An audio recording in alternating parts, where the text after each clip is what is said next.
সুধী ভক্তবৃন্দগণ, আজ 14ই কার্তিক, 1 নভেম্বর সোমবার, শ্রী রমা একাদশী ব্রত। যদিও আজকে সকালে ভারতীয় সময় অনুসারে 9:24 একাদশী সমাপ্ত হয়ে দ্বাদশী শুরু হয়ে গেছে এবং আগামীকাল দ্বাদশী থাকবে, আগামীকাল মঙ্গলবার দ্বাদশী 8:27 পর্যন্ত আছে। তারপরে ত্রয়োদশী আরম্ভ হয়ে যাবে। অতএব আগামীকাল সূর্য উদয়ের পর এবং 8:27 মধ্যেই ব্রতের পালন করতে হবে, এই সময়টা নির্ধারণ করে দেওয়া হয়েছে। এখন আমরা আজকের এই একাদশী ব্রতের মহিমার কথা আলোচনা করব। কার্তিক মাসকে দামোদর মাস বলা হয়। রাধা দামোদর ভগবানের বিশেষ পূজার বিধান আছে। এই কার্তিক মাসের কৃষ্ণপক্ষের যে একাদশী, এই একাদশীর নাম রমা একাদশী বা রসবা একাদশী বলা হতো। ভগবান শ্রী কৃষ্ণচন্দ্র যুধিষ্ঠির মহারাজকে এই একাদশীর মহিমার কথা বর্ণন করেছিলেন। কোনো এক সময় ভগবান শ্রীকৃষ্ণ বলেন, হে যুধিষ্ঠির মহারাজ, পুরাকালে মুচুকুন্দ নামে এক বিখ্যাত রাজা ছিলেন।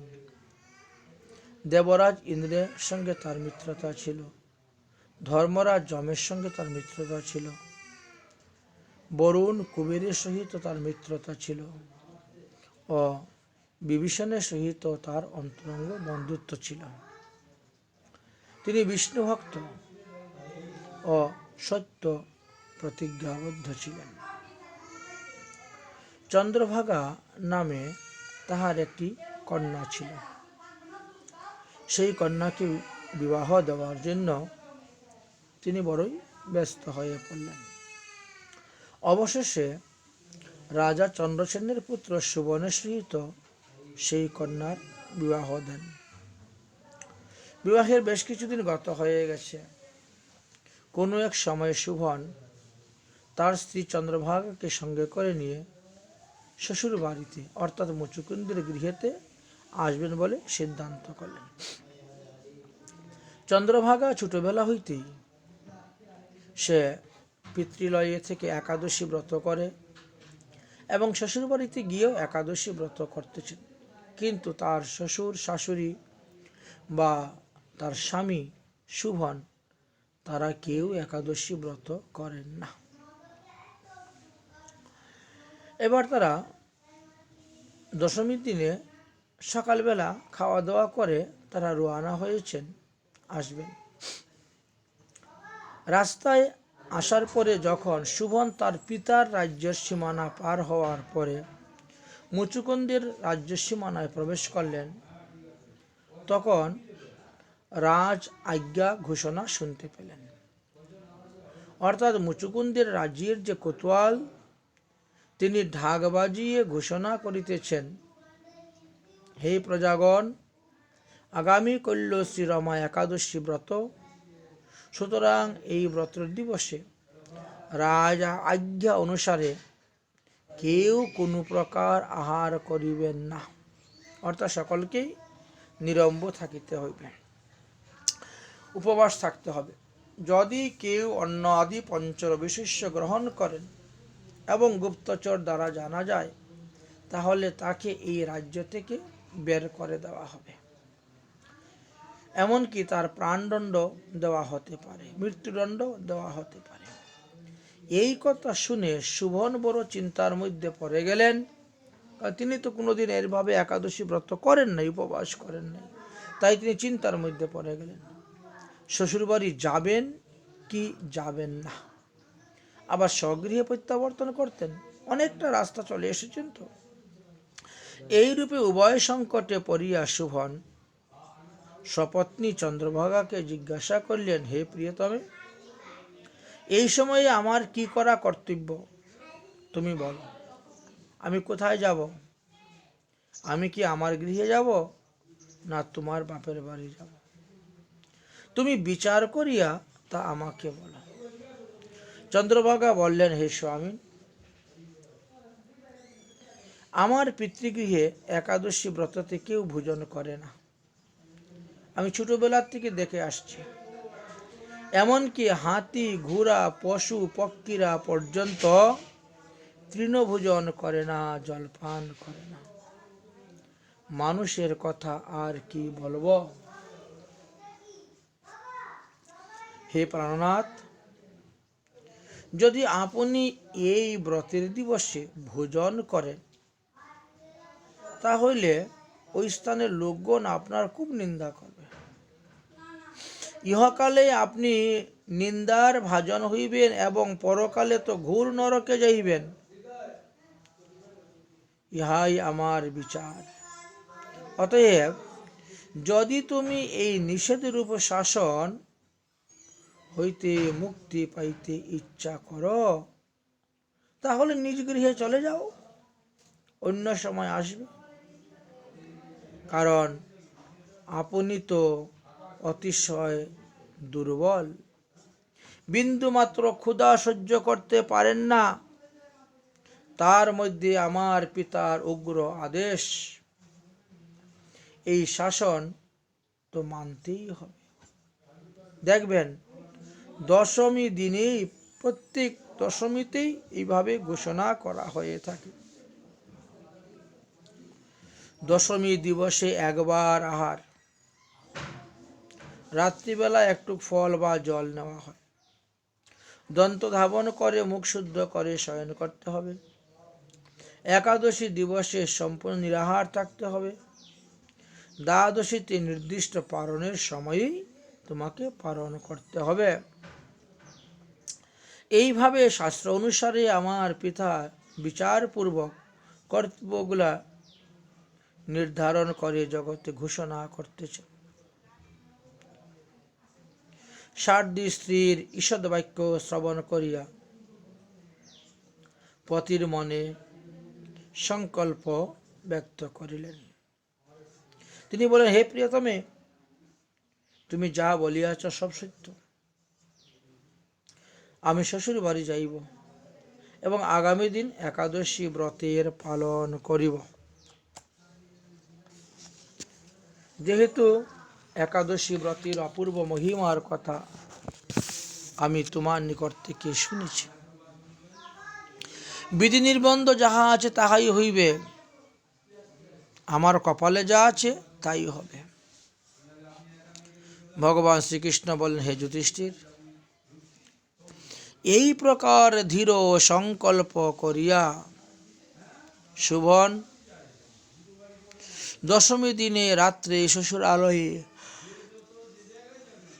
গমন করিলেন। কিন্তু রাজজ্ঞা ভয়ে দশমীর দিন রাত্রিবেলা তিনাকে অন্ন আদি আহার করতে দিল না। একটু জল, একটু ফল আহার করে তিনি বিশ্রাম করলেন। পরদিন রমা একাদশী ব্রত শুরু হলো। তিনিও একাদশী ব্রত পালন করতে লাগলেন। জীবনে কোনোদিন করেন না, এই প্রথমবার করতেছেন তো, যার ফলে ক্ষুধা তৃষ্ণা ক্রমে বৃদ্ধি পাইতে লাগলো। দুর্বল তো ছিলেন, তার মধ্যে আরো দুর্বলতা দেখা দিল। সুবর্ণে যেন চলতে পারছে না, চলার মতো শক্তি নেই, কথা বলার পর্যন্ত শক্তি তা হারিয়ে ফেলেছে। এইভাবে সারাদিন গত হলো, সূর্য অস্ত হলো। একের পর এক বৈষ্ণবগণ আসিয়া একত্রিত হয়েছে। সবাই রাধা দামোদরের সন্ধ্যা আরতি করছেন, পূজা করছেন, মহিমা আদি কীর্তন করতেছেন, পাঠ কীর্তন উৎসব নাচা কুদা গান নৃত্য চলতেছে।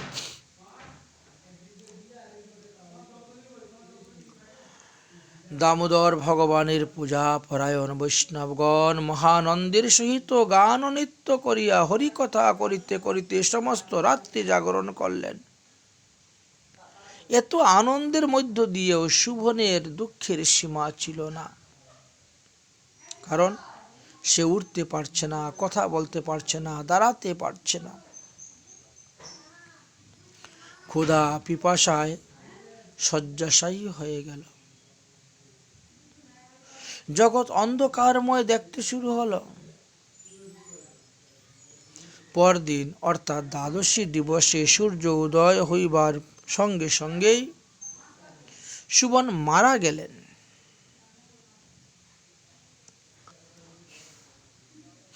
রাজা মুচুকুন্দ রাজ উচিত চন্দন কাষ্ঠ আদি অগরী কাষ্ঠ তুলসী কাষ্ঠ আদি আনয়ন করিয়া জামাতা সুবনের দাহ সংস্কার কার্য করাই দিলেন। চন্দ্রভাগা স্বামী সহিত সহমিতা হলেন না।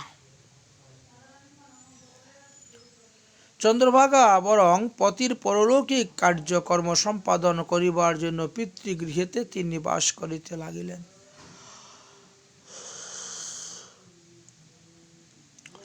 কালক্রমে এই রমা একাদশী ব্রতের প্রভাবে শুভন দিব্য দেহ ধারণপূর্বক মন্দার পর্বতে একটি মনোহর দেবপুরী লাভ করলেন, প্রাপ্ত হলেন। ভগবত কৃপায় তিনি সেখানকার রাজা হয়ে বসলেন। সেখানে তিনি দ্বিতীয় কুবেরের ন্যায় ঐশ্বর্য ভোগ করে শোভা পাইতে লাগলেন। রাজা মুচুকুন্দ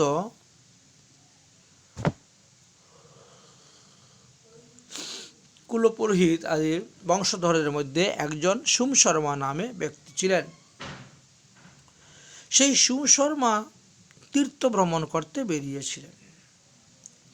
তিনি তীর্থ ভ্রমণ করতে করতে করতে করতে একদা সেই পর্বতে গিয়ে উপস্থিত হন। এমন সময়ে মন্দার পর্বতের শিখরে এই শুভনকে দেখতে পান। স্বর্ণময় স্তম্ভ, রত্ন বৈদুষ্য মণ্ডিত, বিবিধ বিচিত্র ফটিক খচিত সিংহাসন, কিরীটি কুণ্ডল যুক্ত হার, কেয়ূরী সুবন রাজরাজেশ্বর শুভন সিংহাসনে বসে আছেন। দাসীগণ শ্বেতবর্ণ চামর ডোলাচ্ছেন, চামর দ্বারা নীরাজন করিতেছেন। সুগন্ধি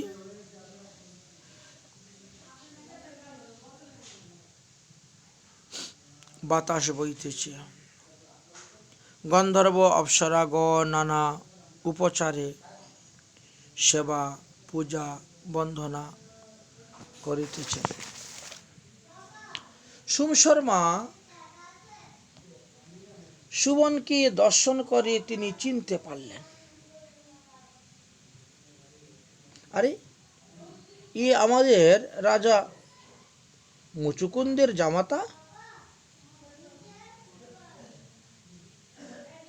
তাই তিনি সুবনের নিকটে গিয়ে উপস্থিত হলেন। সুবন দ্বিজশ্রেষ্ঠ সোমশর্মাকে দর্শন করত আসন হইতে উঠিয়া প্রণাম করলেন এবং পাদ্যর্ঘ্য দ্বারা চরণ বন্দনা করিলেন। অতঃপর শ্বশুর মুচুকুন্দ পত্নী চন্দ্রভাগার কুশল বার্তা জিজ্ঞাসা করলেন। সোমশর্মা বলিলেন, রাজন, তাহারা সবাই কুশলে আছেন, কিন্তু আপনি কোন পুণ্যের প্রভাবে এমন মনোহর বিচিত্র নগর লাভ করিয়াছেন, তাহা আমাকে কৃপা করিয়া বলুন। সুবন বলিলেন, কার্তিক মাসের কৃষ্ণপক্ষীয় শ্রী রমা একাদশী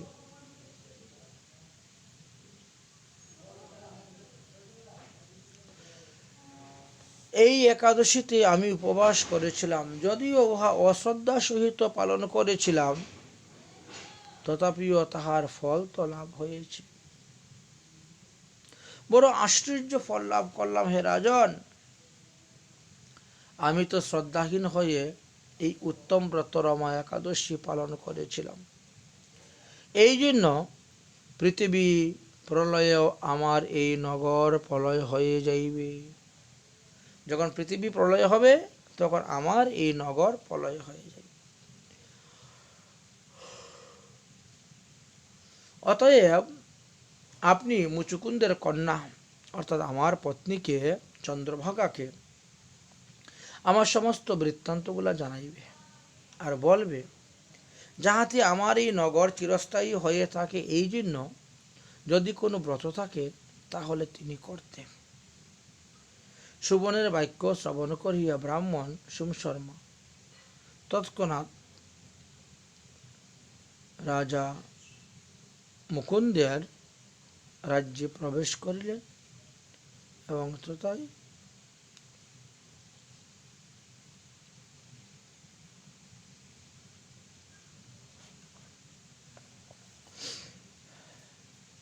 ইহা শ্রবণ করিয়া চন্দ্রভাগা বলিলেন, ঠিক আছে, আজ হইতে 8 বৎসর হয়েছে আমি পতির সঙ্গে দর্শন করি নাই। আমি অতি আকাঙ্ক্ষিত, আমাকে তৎসমীপে লইয়া চলেন। সোমশর্মার নিকট থেকে যখন শুনতে পেলেন তার পতির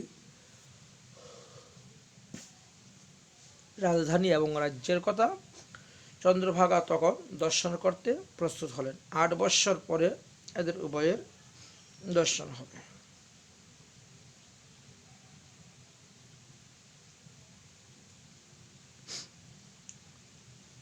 আমি 8 বৎসর যাবৎ যতটি একাদশী ব্রত করেছি তৎসমস্ত পুণ্যফল আমি আমার স্বামীকে অর্পণ করব, যাতে তার নগরী চিরস্থায়ী হয়ে যায়।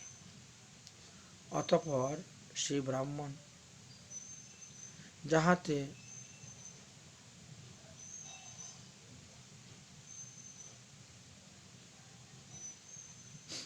উভয়ের মধ্যে মিলন ঘটে, তিনি তাহার ব্যবস্থা করলেন। অর্থাৎ সোমশর্মা তখন চন্দ্রভাগাকে সঙ্গে করে নিয়ে মন্দারাচল পর্বতে গেলেন এবং বামদেবের আশ্রমে উপস্থিত হইলেন।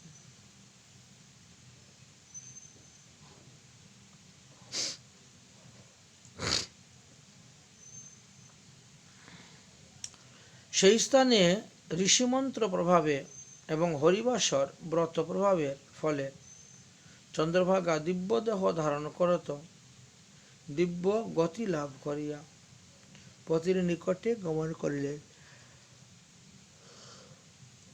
সুবন দীর্ঘ 8 বৎসর পরে প্রিয় ভার্যাকে দর্শন করিয়া অতীব আনন্দিত হইয়া সিংহাসনের পাশে বসাইলেন।